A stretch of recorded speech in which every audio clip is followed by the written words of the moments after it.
Healthy banana milk shake తయారీ విధానం ఈరోజు నేను చూపిస్తాను చూడండి. దీనికోసం గాను 4 అరటిపండ్లను తీసుకొని మొత్తం కట్ చేసుకోవాలి చిన్న చిన్న పీసెస్గా. 4 అరటిపండ్లను కట్ చేసుకున్నాను ఇక్కడ నేను.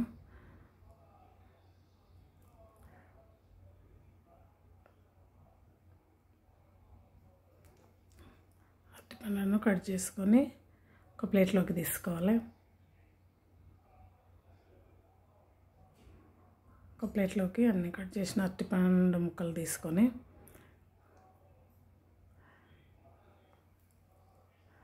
ఇప్పుడు డ్రై ఫ్రూట్స్ బాదాం కాజు చిన్న చిన్న ముక్కలుగా కట్ చేయాలి.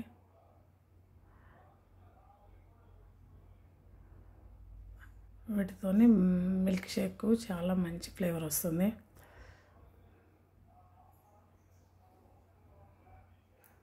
మరి చిన్న కట్ చేయకపోయినా రెండు ముక్కలు కట్ చేసినా సరిపోతుంది. ఇక్కడ ముక్కలుగా కట్ చేసేసి వీటిని కూడా ఇంకో ప్లేట్లో పక్కకు తీసుకోవాలి.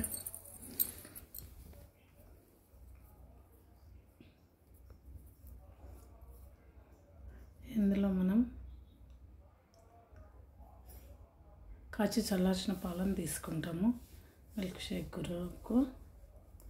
ఇవి బాదాం కాజు కట్ చేయడం అయిపోయింది. మిక్సీ జార్ తీసుకొని వీటిని ప్లేట్లోకి తీసుకొని పెట్టుకుంటున్నాను పక్కకు.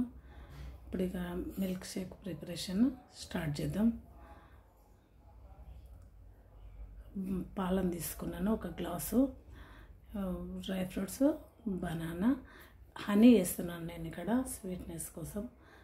చక్కెర బెల్లం లాంటివి ఏమి వేయకుండా మిక్సీ జార్లో అరటిపండు ముక్కలు, మనం తీసుకున్న 4 అరటిపండ్ల ముక్కలు, కట్ చేసిన డ్రై ఫ్రూట్స్, హనీ కొద్దిగానే వేసాను నేను ఇక్కడ. అరటిపండ్లు ఆల్రెడీ స్వీట్గానే ఉంటాయి కాబట్టి కొంచెం వేసాను. మరియు పాలను వేసి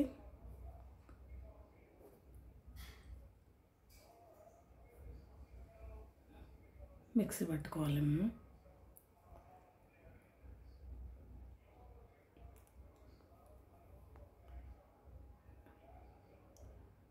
అంతే, tasty healthy milk shake ready అయిపోయింది. గ్లాసులలోకి తీసుకొని సర్వ్ చేసుకుంటున్నాం. ఇక్కడ చూడండి ఎంత చిక్కటి బనానా మిల్క్ షేక్ రెడీ అయింది. సర్వింగ్ గ్లాసులోకి తీసుకొని సర్వ్ చేసుకొని తాగేయడమే. మీరు ఒకసారి ఈ విధంగా ట్రై చేయండి. నా వీడియో నచ్చితే లైక్ చేయండి, షేర్ చేయండి, సబ్స్క్రైబ్ చేసుకోండి friends. Thank you for watching.